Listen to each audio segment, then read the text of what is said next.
pere ja raha. Kui need kaks teemat omavahel kattuvad, siis kipub kuri karja tulema. Ja nii juhtus ka Sildarude peres. Vaatasin minagi aastal 2021 Pealtnägija osa, kus räägiti esmalt siis detailselt avalikkuse ees Sildarude peres toimunud draamast. Ma nüüd uusimaid meediakajastusi niimoodi jälginud ei ole. Ma mäletan ainult seda, et see kõik, mis seal lahti rullus, oli igatpidi kohutav ja ma tunnen siiralt kaasa Kelly ja Henri Sildalule, kes pidid niivõrd volatiilses keskkonnas üles kasvama ja sellest 2021 Pealtnägija osast on mul kõige rohkem meeles see klipp, mille nad lasid selle kohta, kuidas Kelly Sildaru isa Tõnis Sildaru teda sõimas ja ütles talle, et ma vihkan sind. Ta ütles oma tütrele, ma vihkan sind ja siis vabandas, et jah, et nii ei peaks oma tütrele ütlema, aga ma vahel tõesti tunnen, et ma vihkan sind. Tule ole vait plikades. See on otseselt mõttes fucking ole vait. Tule sa paistik tõusid. Ma ei taha fuck Kelly seda koos usada, sa fucking ma ei taha. Ma vihkan vahepeal veel sind ausalt. Anna andeks, et ma aus olen. Oma tütrele peaks nii ütlema. Türa sa oled lihtsalt nagu... See kõne, toona ma mõtlesin, nüüd kuulasin uuesti ja mõtlen jätkuvalt, et see kõne oli tõend vaimsest väärkohtlemisest. Selle aasta alguses tuli just uudis, et Tõnis Sildaru pääses kehalise väärkohtlemise kahtlustusest. Nüüd menetletakse edasi siis omastamise küsimust. Ja nii toona kui ka täna, kui ma vaatan neid meediakajastusi, siis kõige kurvem minu jaoks on see vaadata kommentaarides sellist ühiskondlikku hoiakut. Mitte nagu kommentaarid nüüd tohutult hästi läbivalt ühiskonna hoiakuid alati peegeldavad, aga millegipärast mul on see haigus küljes, et ma lähen ja vaatan neid kommentaare, ma ei tea miks, ma ei tea, kuidas seda haigust ravida, aga Sildarude teemade juures olid nii paljud kommentaarid nii vihased Kelly pihta, selleks hetkeks juba täiskasvanud inimene, eks ole, täiskasvanud naisterahvas tema kohta mingi plikatirts ja seda ja teist ja niimoodi tänamatu mingi bla bla bla, nii vihased Kelly pihta ja õigustasid Tõnis Sildaru käitumist. Kuigi objektiivselt, ratsionaalse inimesena kõrvalt vaadates, objektiivselt ei saa vaielda selle üle, kas Tõnis Sildaru käitus õigesti valesti, ta käitus väga selgelt valesti ja ma ei hakka praegu arutama selle üle, mida teised osapooled seal valesti tegid. Ma ei tea teiste osapoolte käitumise kohta. Näiteks ma nägin klippi sellest, kui Henri Sildaru ütles, et ema ei soovinud talle sünnipäevaks õnne ja see on tohutult südantmurdev. Ma ei kujuta ette, mis seal suletud uste taga kõik on toimunud, mis peab toimuma selleks, et üks ema jätab teadlikult oma lapsele sünnipäeval õnne soovimata. See peab olema kohutav ja mul on väga kahju Henri Sildarust ka ja ma ei tea, mis seal kõik toimub, aga mida ma tean, on need asjad, mis on avalikud, need asjad, mis on vaieldamatud ja vaieldamatu on see, et Tõnis Sildaru on esiteks vähemalt ühe korra oma tütart vaimselt väärkohelnud ja teiseks see, et ta on oma lapse vara enda huvides kasutanud. Ja need on faktid, mis on avalikult tõendatud. Ja miks ma selle video nüüd üldse praegu just teen, on sellepärast, et üks asi on neti kommentaarid, kus sa mõtled, okei, mis iganes on ju. Nende nõmedate kommentaaride puhul ma üldiselt mõtlen, no jaa, mida iganes on ju, kellel on aega, et tegelikult käia nagu netis kommenteerimas kuskil mingeid asju, et ei võta neid nagu nii tõsiselt. Aga siis ma nägin paar päeva tagasi, 24. mai avaldas Delfi Sport arvamusloo kommentaar, mille autoriks on märgitud Jaan Martinson ja pealkiri on järgnev. Dilemma. Isa tegi kõik halvasti ja valesti, kuid ometi oli tütar Kelly 17-aastaselt miljonär. See on ilmselgelt, eks ole, sarkastiline pealkiri ja ma ei hakka seda arvamuslugu teile nüüd tervikuna ette lugema, aga siin on näiteks selline lõik, et kuidas sa süüdistad Tõnis Sildarut, kui ta heas usus soovis luua lastele ja tegelikult kogu perele särava tuleviku, kauni kodu ning materiaalse kindlustatuse ning jõudis poolel teele, kui saaga algas, oli Kelly 17 ja miljonär või õigemini oli perel miljon. Ei olnud ja täpselt selle kogu loo üks suurimaid ivasid, jätame nüüd selle vaimse väärkohtlemise ja kõik selle poole kõrvale, räägime ainult varast, eks ole. Täpselt selles asja point ongi, hea Jaan Martinson, see ei olnud pere raha, see ei saanudki olla, sest alaealine laps ei teeni perele sissetulekut. Selles kogu asja probleem ongi ja see, et nagu niivõrd eakad inimesed, kellel nii palju elukogemust ja intelligentsi ja haridust peaks olema, et aru saada sellest, et nii need asjad ei käi. Alaealine laps ei ole see, kes peab pere ülal pidama, et sellised inimesed sellest asjast aru ei saa, on minu jaoks täiesti hoomamatu, sest kogu see probleem saabki alguse sellest, et Kelly oli alaealine laps, kes mingil hetkel hakkas märkimisväärseid summasid sportimisega teenima ja seda siis tuleb välja, et koheldi justkui kogu pere ühist rahapotti ja seda liini, seda argumentatsiooni ajab ju Tõnis Sildaru siiamaani. Tema arvab, et tuleks kõik jagada võrdselt kõigi pereliikmete vahel neljaga, sest kõik panustasid kuidagi sinna selle raha teenimisse. Ainult, et oli üks inimene, kelle treenimisest, sportimisest ja tulemusest kõik see sissetulek tegelikult sõltus. Ja nii Sildaru ise kui ka paljud tema kaitsjad, mida ma näen netis neid kommentaare jällegi, et kas treener ei tohigi midagi teenida, treener ei tohigi. muidugi tohib ka siis, kui ta on omaenda lapse treener. Selles ei ole kunagi küsimus olnud, kas ta tohiks teenida. Küsimus on selles, et need rollid tuleb väga selgelt ära eristada ja treeneri tasu ja tasumäärad tuleb ära fikseerida. See ei ole niimoodi, et treeneri tasu on kuidagi mingisugune kogu pott on ühine ja muidkui ostame perele maja ja mida iganes siin veel tehti. Ja muidugi Jaan Martinson läheb ka siin seda rada pidi, aga on ju ka teisi tippsportlasi, kes oma lapsi ise treenivad. Et umbes, et mis me siis nüüd teeme, kas vanemad ei tohigi enam lapsi treenida? Selles ei ole küsimus. Küsimus on selles, et piirid peavad olema väga selgelt tõmmatud. Kokkuvõtvalt märgib Jaan Martinson siin fantastiliselt. Aga eks kellegi on midagi saanud. Jageletakse ju üle 1 miljoni euro pärast, mis kuuluvad ainuüksi temale. Jah, Jaan, kuulubki. Alustame sellest, et mis on isa roll. Mis on lapsevanema roll? Lapsevanema eesmärk ja roll ei ole teha lapsest miljonäri. Eks alustame sellest. Lapse vara kasvatamine ei ole vanema primaarne eesmärk. Eks see on tore, kui aidatakse lapsel vara kasvatada juba varakult, et oleks lihtsam iseseisvasse ellu astuda, väga tore. Aga see ei ole kaugeltki mitte vanema primaarne roll. Primaarne roll on ikkagi last toetada ja aidata teda siin keerulises maailmas navigeerimisel, mitte pöörata ta pere sissetuleku allikaks ja just täpselt seda Kelliga tehti ju. Keegi teine seda sissetulekut ju tegelikult ei genereerinud ja raha, mida laps teenib, ongi lapse enda vara. Jah, vanema hooldusõigus hõlmab ka õigust ja kohustust lapse vara hooldada, aga lõppastmes on see ikkagi lapse vara, see on lapse oma. Vanem tohib kasutada seda kulutusteks, mis on vajalikud lapse ülalpidamiseks, aga mitte perekonna ülalpidamiseks. Muus ulatuses tuleks lapse vara väga selgelt eraldi hoida vanemate enda ja ülejäänud perevaradest. Kujutage nüüd ette, Kelly ja ka kindlasti Henri Sildaru kohta saab paljuski sama öelda nende olukorda. Su isa on su treener ja su treener on inimene, kes käsitleb sinu rahalist sissetulekut spordist kogu pere või isegi enda varana. Sest näiteks see maja, mille osas kohtuvaidlus lõppes, selle maja soetas Tõnis Sildaru enda nimele. Ja ka selle maja vaidluse osas oli minu hinnangul see meediakajastus niivõrd lollakalt kaldu Tõnis Sildaru kasuks. Näiteks kroonikast pealkiri foto.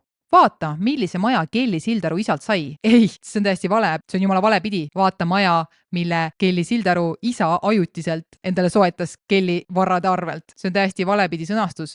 Mitte Kelly ei saanud oma isalt maja, vaid vaata, millise maja sai Kelly isa ajutiselt endale soetada Kelly varrade eest. Sest üks asi on treenerina palka saada ja teine asi on sportlase võidurahasid kasutada selleks, et enda nimele kinnisvara soetada. Kujutage seda nüüd ette kontekstis, milles me ei räägi isa tütre kui treeneri ja treenitava suhtes. See oleks täiesti vastuvõetamatu, nii et miks peetakse seda vastuvõetavaks pere suhte siseselt. Ja nüüd kujuta seda survet, mille all Kelly pidi olema kogu oma elu. Talle võis see sport meeldida mingi hetkeni täiesti siiralt, aga su isa on su treener. Ma ei tea, millega see ema seal tegeles, ei tea neid telgitaguseid, millal asjad päris hapuks läksid ja millal see surve talumatuks läks ja kas ja mil määral ema Kelly kaitseks välja astus.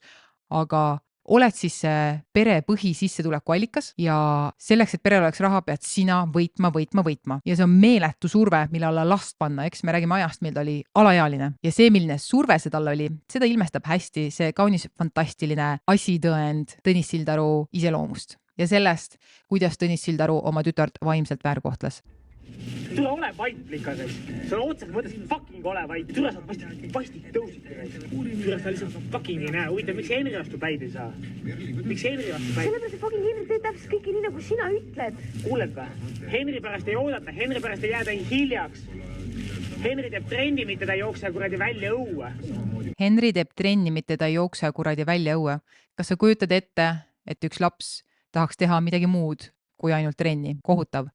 Aga muidugi see ongi isale kohutav, kui kogu tema sissetulek sõltub selle lapse tulemustest. Ja see ilmestab väga hästi selle probleemi keset jällegi, et kogu surve on Kelly peal. Tema peab seda sissetulekut teenima, sellepärast et Tõnis Sildaru jaoks on neil ühine rahakott. Tõnis Sildaru arusaam on, et neil on ühine rahakott ja see ei ole normaalne. Ükski isa ei tohiks oma tütrega nii kõnelda, ükski vanem oma lapsega, tegelikult mitte ükski inimene oma lähedasega või veel laiemalt mitte ükski inimene, mitte ühegi teise inimesega ei tohiks nii kõneleda. Sina oled fucking mölakas, öelda oma alaealisele lapsele. Ma vihkan vahetevahel sind ausalt. Ja miks ta nii peab ütlema või kuidas ta on omadega siia jõudnud? Just seeläbi, et tema kogu elu ja sissetulek sõltub tema alaealisest lapsest. Tõnis Sildaru ise pani ennast sellesse olukorda, et kogu tema elu ja sissetulek sõltuvad tema alaealisest tütrest. Ja see tulem on frustratsioon ja viha, sest tütar ei taha enam tema pilli järgi tantsida. Ja siis tuleb tema päris loomus välja. Sina oled fucking mölakas, see on ausalt, sa fucking ei taha. ma vihkan vahetevahel sind ausalt. Anna andeks, et ma aus olen. Oma tütrele peaks nii ütlema. Türa, sa oled lihtsalt nagu... Anna andeks, et ma aus olen. See ei ole vabandus muideks. Kui sa ütled kellelegi midagi nõmedat ja siis ütled anna andeks, et ma aus olen, siis sul ei ole kahju selle pärast, mis sa ütlesid. See on lihtsalt nagu, see ei ole vabandus. Oma tütrele ei peaks nii ütlema. Mitte kellelegi ei peaks nii ütlema. See võib kõlada tüli, mille sarnased esineb teisteski peredes. Ma loodan, et mitte, pluss teistest peredest tõenäoliselt alaealine laps ei kanna kogu pere ülalpidamise vastutust. Vaatame nüüd korraks näiteks seda hülgepaska, mida Tõnis Sildaru ajas seoses selle majavaidlusega. See on siis lõik 2021 Pealtnägija saatest, kui kõik see esmakordselt avalikuks tuli. Esimene kohtuskäik lõppes kompromissiga, kus Tõnis kirjutas augustis 2019 üle 400 000 maksva maja tütre nimele. Ma ei tea, kas selle maja kohtuvaidluse materjalid on avalikult kättesaadavad või mitte, igatahes mina neid lugenud ei ole, aga mul polegi vaja, sest kui see maja soetati Kelly võidurahade eest või sponsorrahade või mis iganes Kelly poolt sportimisega seotud rahade eest, siis see soetati Kelly varast ja see pidigi olema Kelly maja. Ainus viis, kuidas see kuidagi teisiti oleks saanud laheneda, oleks see, et kui Sildarude pere täiskasvanud inimesed ehk ema ja isa oleks algusest peale asja korrektselt ajanud ja oleks tütre huvide esindaja võetud juurde, kohtu kaudu aetud need varalised asjad selgeks, kui oleks olnud fikseeritud, et Tõnis Sildaru saab siis mingisuguse palga sealt, ma ei tea, kas tipptreenerid saavad protsente oma treenitavate võitudest, ma ei tea, kas selliseid asju on ka olemas, aga no räägime siis lihtsustatud palgast, eks ole, ja kui ta oleks siis selle oma palgaga ostnud. Ma ei tea, kas Eestis on ühtegi tipptreenerit või tippsportlase treenerit, kes saab treeneri palga eest osta 500 000 maja, aga point on selles, et siin ei olnudki mitte mingit muud võimalikku tulemit. Tõnis ütleb, et jättis kogemata fikseerimata kokkuleppe, et võib koos pojaga edasi sees elada. Läbi leppisime kokku nagu veel selles mõttes, et maja jääb kõigile, kellegi kedagi välja ei tõsta. Aga siis usaldasin jälle, ei kirjutanud Kelliga mingit kokkulepet, et maja kuulub kõigile ja kõik võivad elada seal. Ja panin allkirja alla ja järgmine hetk oli põhimõtteliselt väljatõstmise order, et oli minemas. Jättis kogemata, tead see väide, et Tõnis Sildaru väidab, et jättis kogemata fikseerimata kokkulepet, ta võib seal pojaga koos elada. See on täielik hülgepask. Esiteks on nii oluline asi, et ta ei saanud seda kogemata unustada. Teiseks, kohtuliku kompromissi kinnitab kohus. Tal pidi seal olema lepinguline esindaja ja kui selline asi unustatakse, siis oleks tal korralik case oma esindaja vastu. Plus, kuidas selline asi tavaliselt lahendatakse, on see, et kui inimene tahab kuskil elamiseks piiramatut õigust, siis selline asi pannakse kinnistusraamatusse kirja tasuta isikliku kasutusõigusega. Lepinguliselt, tavaliselt sellised asjad olekski väga ebakindlad selle inimese jaoks, kes seal siis sees tahab elada. Ehk kui neil tõesti oleks olnud kokkulepet, et Tõnis ja Henri võivad seal majas elada oma elu lõpuni, siis oleks see läinud kinnistusraamatusse. Nii et see jutt sellest, et nad unustasid, see ei ole usutav esiteks ja teiseks pole mitte mingit põhjust, miks Kelly peaks sellega nõus olema. See oleks puhtalt ainult Kelly endast heast tahtest, mitte mingisugust õigust kellelgi selliselt ei ole, sest Kelly ei ole kohustatud ülal pidama ei oma vanemaid, vähemalt mitte veel, ega oma venda. Usaldasin jälle, ei kirjutanud Kelliga mingit kokkulepet, et maja kuulub kõigile ja... Mingit kokkulepet, et maja kuulub kõigile, lihtsalt see maja ei kuulugi ju kõigile. Ja see jutt, mida see Tõnis siin räägib, et ma ei tea, me unustasime nagu seda fikseerida kokkulepet, et kuulub kõigile. Kinnisvara omandiõigus käib läbi kinnistusraamatu ja kohtuliku kompromissi tulemusel läks kinnistusraamatusse ainult Kelly Sildaru. See tähendab, et ta on selle maja ainus omanik ja ainus inimene, kellel on õigus seal elada. Käib trall, kus on korduvalt nõutud valduse vabastamist, kutsutud politseid, teineteist välja lukustatud ja luku abiga jälle sisse murtud. Kelly, kes elab emaga Mustamäe korteris, andis isa kohtusse, et ta maja vabastaks. Saad aru, laps teenis sportimisega nii palju raha, et selle raha eest osteti eramu. Nüüd see laps ise ei saa seal isegi elada. Ja miks ta peaks tahtma seal koos oma isaga elada, kui ta isa kohtleb teda nii, nagu asitõendid meile näitasid, kuidas ta isa teda kohtleb. Tõnis nimetab seda omakorda kelmuseks ja andis vastukäiguna tütre ja eks-elukaaslase kohtusse väitega, nagu oleks nende pere moodustanud juba 12 aastat tagasi seltsingu. Ehk sisuliselt pereäri, kus igaühel oli oma roll, mis väärib konkreetset tasu ja osa tulust. Näiteks oli Henri tema sõnul õe abitreener ja määrdemeister. Selle alusel küsis ta igaühele 25% varadest, alates majast, lõpetades rahaga pangakontodel.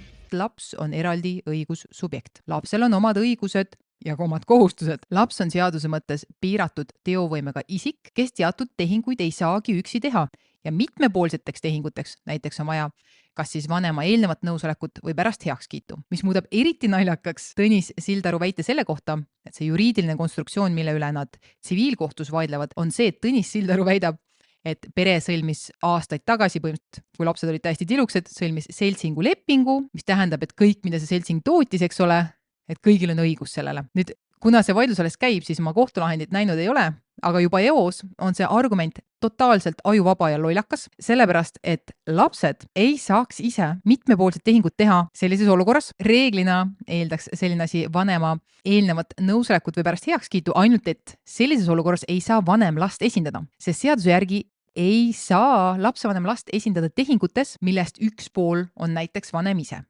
See tähendab, et Kelly ja Henry vanemad ei saanud esindada Kellyt ja Henryt mingisuguse seltsingulepingu sõlmimisel. See tähendab, et selles olukorras oleks pidanud neil olema kohtu poolt seatud erieestkostja ja see erieestkostja saaks last esindada tehingutes, kus üheks osapooleks on siis veel tema vanem või mõlemad vanemad. Sellist asja tagantjärele kokku spinnida ei saa. Paaride varavaidlustes on seltsingu konstruktsiooni kasutatud nii abielude kui ka abieluväliste suhete puhul selles mõttes, et abielus suhete puhul näiteks olukorras, kus ühel abikaasal on lahusvara, mingi kinnisasi, millesse koos panustatakse, see ei kuulu teisele abikaasale, aga ta panustab oma lahusvaraga sinna ja siis pärast minnakse lahku ja köögat, kinnisasi ju kuulub ühele abikaasale ja see teine, kes sinna panustas oma lahusvaraga, nagu jääks tühjade kätega. Et sellises olukorras on kasutatud seltsingu lepingu konstruktsiooni ja ka olukorras, kus ei olegi abielulist suhet ehk ei ole seda abielust tulenevat mingisugust varasuhet ja kui on siis ühiselt panustatud kinnisasja, siis on kasutatud praktikas seda seltsingu lepingu konstruktsiooni, aga et kasutada seda siin peresuhetes koos alaealiste lastega, kus 4 seltsingu liikmest selle sõlmimise hetkel väidetavalt pidanuks 2 olema alaealised, keda seaduse järgi peaks sellises olukorras esindama erieestkostja, keda loomulikult ei olnud, sest seda ei toimunud, sest seltsingulepingu sõlmimist ei toimunud, see on kõik lihtsalt selline meeleheitlik püüe saada Kellylt tema raha kätte, siis ma ennustan täiesti kindlalt, et see argument ei lähe kuskile. Kogu see lugu on nonsense, Tõnis Sildaru on igati vääralt käitunud, ma ei mäleta enam, mis Sildarude pere ema eesnimi oli, aga ema rolli osas ma ei hakka midagi ütlema, sest see on kõik seal telgitagune ja siin öeldi ka selgelt, et isa ajas rahaasju. Lastest on lihtsalt, või nüüdseks siis täiskasvanud lastest on lihtsalt väga kahju, aga mitte mingi nipiga ei ole võimalik siin vaadata sellele olukorrale otsa ja öelda, et vaene Tõnis Sildaru või et Tõnis Sildaru pole midagi valesti teinud või et teda tuleb kiita, sest ta tegi lapsest miljonäri. See ei ole lapsevanema roll ja siin ei ole mitte midagi kiita. Algusest peale tehti valesti ja mitte ükski summa ja mitte ükski maailma saavutus ei kompenseeri seda kuradi traumat, mille see pere on pidanud läbi tegema. See ei ole seda väärt. Et jah, kõigile neile, kes on väljendanud seda meelsus, et mis see Kelly Sildaru arvab, et see kõik kuulub talle, siis jah, see kuulubki kõik talle. Ka alaealine laps on eraldi õigussubjekt oma õiguste ja kohustustega. Vara, mida ta teenib, on tema vara. See ei ole pere vara.